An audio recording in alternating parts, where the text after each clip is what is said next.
ஓம் சாந்தி 19/7/2024 சாக்கார முரளியின் சாரம். இனிமையான குழந்தைகளே, நீங்கள் இரட்டை கிரீடமுள்ள ராஜாவாக ஆக வேண்டுமென்றால் நன்றாக சேவை செய்யுங்கள், பிரஜைகளை உருவாக்குங்கள். சங்கம் யுகத்தில் நீங்கள் சேவைதான் செய்ய வேண்டும். இதில்தான் நன்மை இருக்கிறது.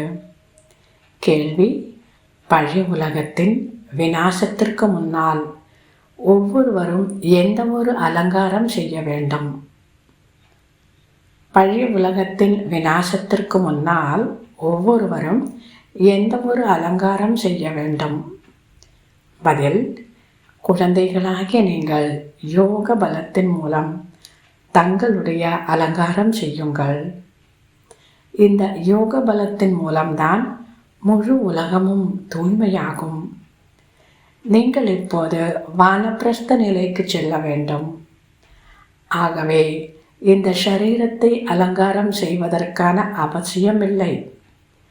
இது ஒரு பைசாவிற்கும் பிரயோஜனம் இல்லாதது. இதிலிருந்து பற்றுதலை நீக்கிவிடுங்கள். விநாசத்திற்கு முன்பாக பாபாவிற்கு சமமாக இரக்க மனமுடையவராகி தன்னுடைய மற்றும் பிறருக்கும் அலங்காரம் செய்யுங்கள். கண்ணில்லாதவர்களுக்கு ஊன்றுகோலாக்குங்கள். ஓம் சாந்தி. பாபா தூய்மையாக்குவதற்கான வழியை சொல்வதற்காக வருகின்றார். இதை குழந்தைகள் இப்போது நல்ல விதத்தில் புரிந்து கொண்டிருக்கிறீர்கள். அவரை இந்த ஒரு விஷயத்திற்காக மட்டுமே அழைக்கப்படுகிறது. பாபா, நீங்கள் இறங்கி வந்து எங்களை தூய்மையற்ற நிலையிலிருந்து தூய்மையாக்குங்கள் என்று. ஏனென்றால் தூய்மையான உலகம் கடந்துவிட்டது. இப்போது தூய்மையற்ற உலகமாக இருக்கிறது. தூய்மையான உலகம் எப்போது சென்றது, எவ்வளவு காலம் ஆயிற்று என்பதை யாரும் தெரிந்திருக்கவில்லை. பாபா மீண்டும் இந்த பிரம்மா உடலில் வந்திருக்கின்றார் என்பதை குழந்தைகளாகி நீங்கள் தெரிந்துள்ளீர்கள். நீங்கள் தான் அழைத்தீர்கள், பாபா தூய்மையற்ற எங்களை வந்து தூய்மையாக்குங்கள். நாங்கள் எவ்வாறு தூய்மையாவது? நாம் தூய்மையான உலகத்தில் இருந்தோம், இப்போது தூய்மையற்ற உலகத்தில் இருக்கிறோம் என்பதை தெரிந்துள்ளீர்கள். இப்போது இந்த உலகம் மாறிக்கொண்டிருக்கிறது. புதிய உலகத்தில் ஆயுள் எவ்வளவு, பழைய உலகத்தின் ஆயுள் எவ்வளவு என்பது யாரும் தெரிந்திருக்கவில்லை. உறுதியான கட்டடம் கட்டுங்கள் என்றால் இதனுடைய ஆயுள் இத்தனை ஆண்டுகள் இருக்கும் என்று கூறுவார்கள். அரைக்குறையான கட்டடம் கட்டினால் இதனுடைய ஆயுள் இத்தனை ஆண்டுகள் இருக்கும் என்று சொல்வார்கள். இது எத்தனை ஆண்டுகள் வரை இருக்கும் என்பதை புரிந்து கொள்ள முடியும். இந்த முழு உலகத்தின் ஆயுள் எவ்வளவு என்பது மனிதர்களுக்கு தெரியாது. எனவே கண்டிப்பாக பாபா வந்துதான் சொல்ல வேண்டியதாக இருக்கும்.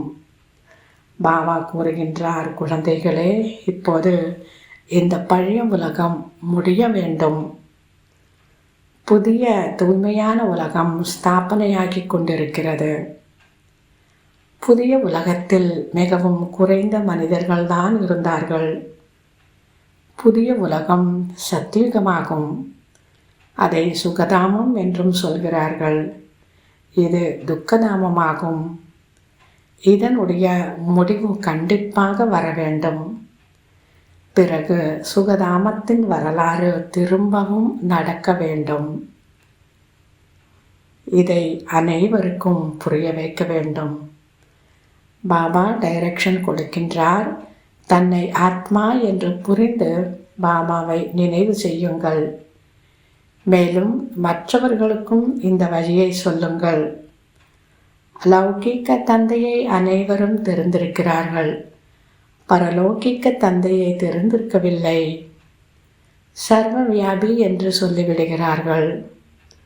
கச்ச மச்ச அவதாரம், அதாவது ஆமை மீன் அவதாரம் அல்லது 84 லட்ச பிறவிகளில் கொண்டு சென்று விட்டார்கள்.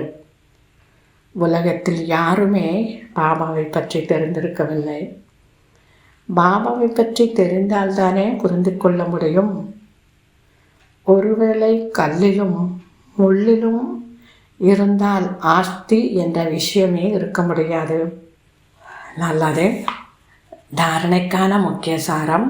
முதலாவது, அமரலோகத்திற்கு செல்வதற்காக சங்கம யுகத்தில் குஷியின் பொக்கிஷத்தை நிரப்பிக்கொள்ள வேண்டும். நேரத்தை வீணாக்கக்கூடாது. தன்னுடைய பையை நிரப்பிக்கொண்டு இரக்க மனமுடையவராகி கண்ணில்லாதவர்களுக்கு ஊன்றுகோலாக ஆக வேண்டும்.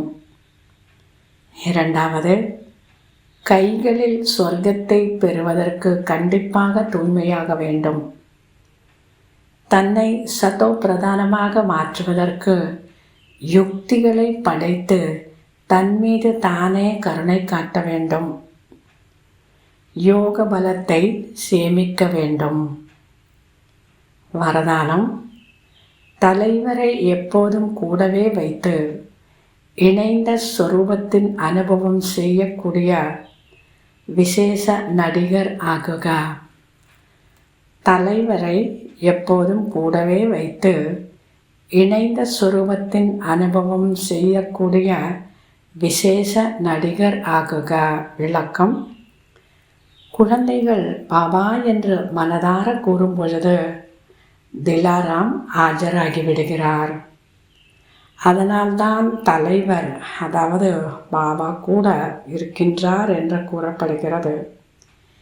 மேலும் விசேஷ ஆத்மாக்கள் என்றாலே இணைந்த ரூபத்தில் இருப்பவர். எங்கு பார்க்கின்றனரோ அங்கு நீதான் இருக்கிறாய் என்று உலகத்தினர் கூறுகின்றனர். ஆனால் குழந்தைகளாகிய நாம் கூறுகிறோம், நாம் என்ன செய்தாலும் எங்கு சென்றாலும் பாபா கூடவே இருக்கின்றார். செய்பவர் செய்விப்பவர் என்று கூறப்படுகின்றார் எனில் செய்பவர் மற்றும் செய்விப்பவர் இணைந்த ரூபமாகிவிடுகிறது. இந்த நினைவில் இருந்து நடிப்பு நடிக்கக்கூடியவர்கள் விசேஷ நடிகர்களாக ஆகிவிடுகின்றனர். ஸ்லோகன். தன்னை இந்த பழைய உலகின் விருந்தாளி என்று புரிந்து கொள்ளும்போது பழைய சமஸ்காரம் மற்றும் சங்கல்பங்களை விரட்டிவிட முடியும்.